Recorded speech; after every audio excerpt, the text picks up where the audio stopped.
Mythic Nation, what's going on?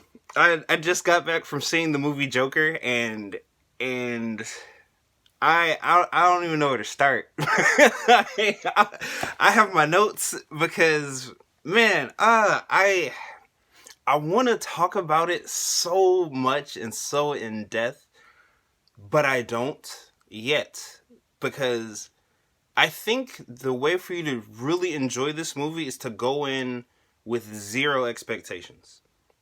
Um, I just saw the one trailer, but then I stopped watching trailers. I didn't watch any TV spots. I didn't watch any reviews. I wanted to go in a blank slate. I didn't. I was gonna rewatch The Dark Knight to compare him to Heath Ledger, but I didn't do that. I was just like, no. I think I messed myself up when I did that with Jared Leto's Joker. So I just wanted to go watch this movie just to see what this movie presents, its take on the Joker, and I loved it. I like it is very much a slow burn movie. So after the movie was over, like I really enjoyed listening to the theater's response. Like I wanted to clap, like, and I never want to clap at movie. Well, Avengers Endgame, but I was just like that was really good. But like there was kind of like a stunned like silence after the movie was over, and then you could just watch everyone just like get up, like thinking about what did I just see. Like I could kind of tell the people that were like me that like they were like, yes, that was good, that was a really good movie. Then I had my people who were like, that was boring, that was terrible, that was the worst movie I've ever seen in my life. So this movie, like I've looked at some of the reviews now, and have seen it. That's pretty much the same consensus outside. Like some people be like, "This is boring. This was a mad movie." Some people were like, "This is the greatest movie of the year. This is awesome." It depends on what you like as a movie. This movie is very much a slow burn character study. If you go in expecting to see Joaquin Phoenix as the typical Joker we know, coming up with crazy plans, threatening citizens 24/7, that's not what you're gonna get. This movie is very much about the descent of a normal person like you or me. How does that person go from this to the Joker? And so naturally that takes time. You've got to see what happened in their childhood, what's happening now. What is that thing, that classic line like the Joker says, anyone can be me. All it takes is one bad day. In the case of Arthur, it took several bad days, but I I I was not bored like at all. Like even in like some of my favorite movies, like even The Dark Knight, even Avengers Endgame, there's like, okay, this is cool, but yeah, let's kind of of course there are moments like that people will find in the Joker, but I everything that was on screen, I thought about. It made me I was in the movie 100%, just because I was like, okay, what happens next? What happens next? What happens next? And I think that really helps if you do not watch the multitude of trailers and TV spots that show everything. Because in some movies, it's like, okay, I haven't seen that part yet. It looks like it's building up to that, and then it does. So that's how I'm about to start doing movies now. I'm just going to watch the one trailer, and then that's it. I'm not watching anything else. Just because that helped this experience so much. To start with, the thing I think everyone can agree on, Joaquin Phoenix crushes this. He crushes this as the Joker. His mannerisms, his physical appearance, he's so skinny, so gaunt. You can see his bones. Like later you can see contusions from when he gets beat up and things like this. His eyes are so expressive. As the movie progresses, there's this, you see this little, that spark of hope in his eyes when he's at work, when he goes about his day. His day is very monotonous, but there's this internal spark of being a comedian, of what his mom told him, just keep that smile on your face. You can see the spark in his eye. Even when things are happening to him, he's still okay. He meets this neighbor where he's like, oh, okay, I'm finding love. I'm getting closer in my job. And it's like, as the movie progresses, you see that spark fade. You see the hurt in his eyes come out more. And then towards the end, it's just, his eyes are just so cold. Like, nothing is there. Even when he's smiling, when he's staring at you, and he may have a smile on his face, like, there's nothing in his eyes. And dude, Joaquin, he just, like, how he'll effortlessly go from he's happy to he's sad to to when he's having his talks with his government clinical psychologist, like, his music, you can see the Joker starting to be born. How he's like, you're not listening to me. To the psychologist, it's like, I've been coming here, I've been telling you everything. You keep asking me the same questions. You're not listening to me. Um, I really, this man deserves an Oscar. Like, when he was Arthur, and then when he was Joker, just the entire thing. I'm like, I haven't seen. I haven't seen a thing. I just low power mode. I don't know. Hold on, let me plug this thing in. I don't know how that happened because I've been charging you all night. But get in there. Boop. Okay, hopefully that fixed it. We're not. Nope, didn't go in. Hold on. 1 second. Mythic. Get in there. Okay. All right. We should be good. Okay. Anywho, I'm not a professional. I'm doing this on my phone. Anyway. So, okay, where was I? So, again, Joaquin Phoenix definitely deserves an Oscar for this role. I have not seen any performance this year that comes close to what he did here. I can't think of any. I don't think any is going to come close to it. So Joaquin Phoenix definitely is the best thing about this movie. He really is. The thing that I would say is the second best thing about this movie, well, okay, yeah, I will give it to the score. The score of this movie is perfect. It builds the sense of dread as the movie goes on, and it just builds. At first, it's a little subtle, then you start to hear it get darker, then towards the end, towards a very intense interview, and then after the interview, just the score is just so loud, so bombastic. It's the Joker being born, and just, I love the music. I love the score for this. It was perfect. It was perfect. Everything flowed. The performances were great. The music was great. To me, I thought the pacing was great. Some people might find it boring. I thought it was excellent. Now, as to the story, I'm not going to jump into everything because I think, again, you should go in blind. I really liked, one, the descent of Arthur into the Joker, but two, how they did it. It is a series of things that it's not your typical comic book movie. It has ties to the Batman universe, of course, with Gotham. The Waynes are present. And I really like how they tried to build the relationship of... but even saying that, I kind of don't want to say... I'll give a super little tidbit. I really like how they built the relationship between the Joker and Batman. It was something different. It's something I did not see coming. And I was very excited. I'm like, that's different. That's very, very different. And I like it. I was like, let's just say I want to talk about so much, but I don't want to talk because I want y'all to see it. Maybe I'll do like another thing where we talk about everything later. Because I liked how they did it in The Dark Knight better, where the Joker is just like this force of nature. You don't know anything about him. They did it different in this movie, but then they also gave me what I wanted. And I'm not going to say anything else about that. As for what you're all like, I feel like a lot of people were waiting for, when the Joker does appear, it is not like we've ever seen the Joker. But I loved Phoenix's take on it.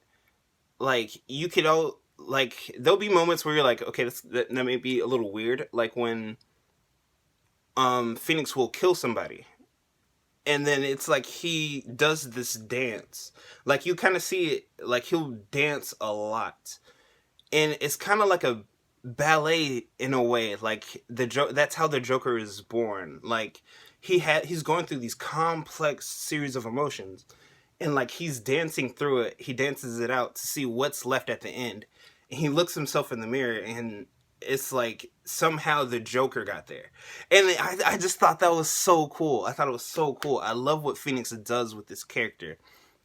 Like, there's another scene that I'm like, okay, I guess it's kind of like the pencil scene from The Dark Knight when the Joker first shows up. And instead of pencils, there are scissors. That's all I'm going to say. And just in that moment, like, that sums up the Joker so perfectly. Like, that's what makes him so enthralling. It's like you don't know what you're gonna get. You're like, is this guy cool? Is he gonna murder me? Are we just talking? And like, I want to talk about, but I don't. I'll just say one character. Like, you can see his frustration, his panic, his like, I do not know what is gonna happen. Like, he needs help, and he's just like, please don't let me die. Please don't let me die. Please don't let me die.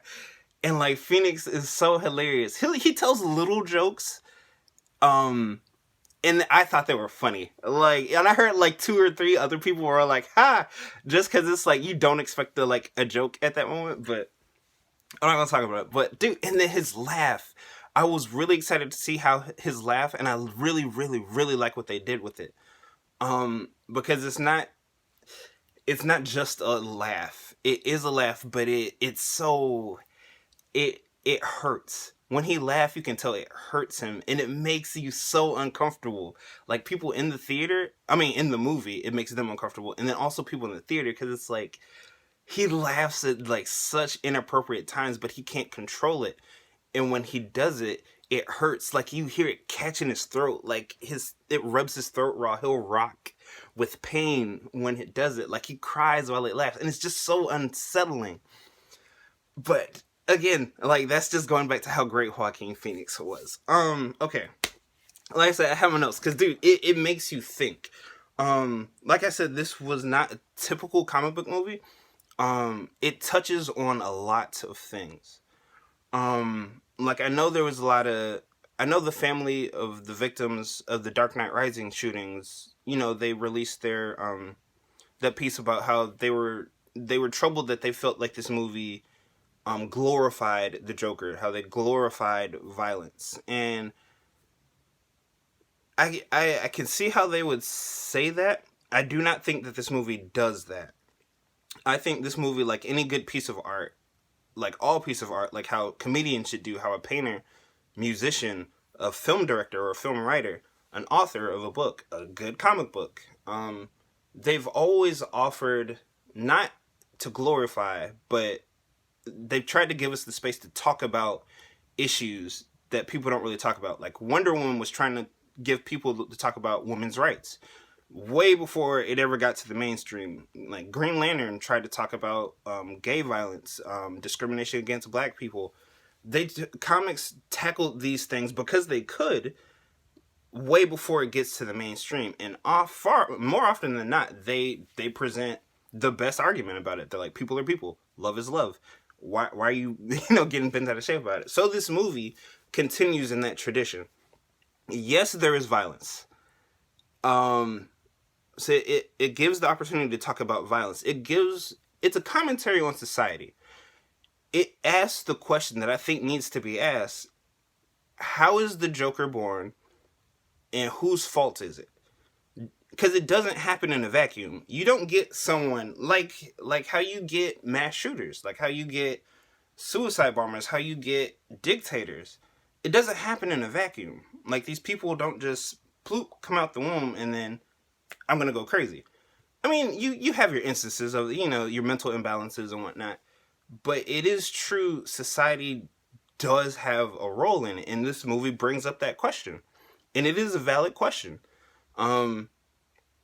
I like how they portrayed Thomas Wayne, because as it talks about violence, what role commentary has, what role society has in people's downfall into madness, because there are people that genuinely don't care. The Joker brings that up. He's like, dude, you claim that all lives matter and whatnot. You literally walk over homeless people. You look at mentally ill people like they don't exist. What do you mean all lives matter? Show it. Prove it. Like, you've all been laughing at me. Like, I'm a person. I had one bad moment up there and you all laughed. You called me a joke. And you can see how, like, it throws the interview off, but he's like, no, I didn't do that. He's like, I don't even remember that. And I think that is true. Like, yeah, some things happen. It's like, oh, okay, it was a joke. I didn't mean it like that. But you don't know how people are going to take things. And the Joker movie brings that up. It brings up gun violence. It brings up the class struggles of the rich and the poor. It touches on a lot of things that you would not expect in a comic movie. And that's right there is what I love about this movie, and also what I think DC can really run with. Because I love Marvel, I love DC, I love both. I'm not a guy that thinks you have to pick. Just like with wrestling, I like AEW, I like WWE, NXT. I'm not gonna pick. I like both. I'm gonna enjoy both. So while I love Marvel, Marvel has taken off. If you're being realistic, Marvel has a formula because it works. Stan Lee, when he was, and Jack Kirby and Steve Ditko, got to give credit to everybody. They had a formula. It was the Marvel method. When they wrote their comics, it worked. They did it. If it ain't broke, don't fix it. They've taken this, they've put it on their movies. If it ain't broke, don't fix it. There is a Marvel method. Marvel movies are formulaic. It works. We laugh, we go, we spend $1 billion, we enjoy. What DC has tapped into, and I just noticed, because I'm like, with Aquaman and Shazam, they can make the crazy fun popcorn comic book movie flick, but then in the Joker, they can also make something super serious, and you sit, you think, you discuss about. And I think that's what's going to help DC. Like, I don't know if they'll ever fully catch Marvel, but to at least gain a lot of ground, they've got to embrace the creative freedom that they have with their characters. Like, you can go crazy with Birds of Prey, Harley Quinn. It seems like that's going to be another balls to the wall, crazy action movie. And then, I don't know, maybe they can have another serious movie later. If they finally get the Justice League right, you can prevent your crazy Avengers movie. There's a lot of things DC can do, and I think it's really exciting. I know this movie is supposed to be a standalone, but if we can get Joaquin Phoenix back as the Joker, yes, you need to. I don't care what you need to do. I don't care how you do it. Sony, Spider-Man's back in the MCU, so I don't care how you got to do it. Just try and get Phoenix back for more movies. I know we didn't. I tried to avoid really talking about the movie because you should experience it for yourself. I just want to say that I loved it. I thought it was awesome. It is a slow burn movie. Don't be expecting violence every 2.5 seconds, but there is violence. I really like what happens with Arthur, the Joker, and another character. If you're a fan of Atlanta, Zazie Beetz kills it, and we got Al too in a cameo. I like that we never got like a full conclusion to that story. And I'll just let you see for yourself. That's why I don't want to really talk about it. All I'm gonna say is this movie was great. 10 out of 10. Joaquin Phoenix crushes it. The score is amazing. It gives you the opportunity to discuss a lot of things. And I just want to leave it at that. Because you have to experience it for yourself. We will talk more about this later. I'm going to give everybody a chance to see it. Then, of course, the main question. Does Phoenix Joker outrank Ledger's Joker for me? And I will save the answer to that for another video. Mythic Nation, please go see Joker. You will have a good time. Even if you don't love the movie, I guarantee you it will give you stuff to talk about. And it's going to be a fun time. Phoenix crushes it. He deserves the Oscar. I had a great time with the movie. I'm going to go back and do some homework. And then we have the Promised Neverland video coming for you this week. Until next time, Mythic Nation, keep spreading the peace and positivity. And I will see y'all later.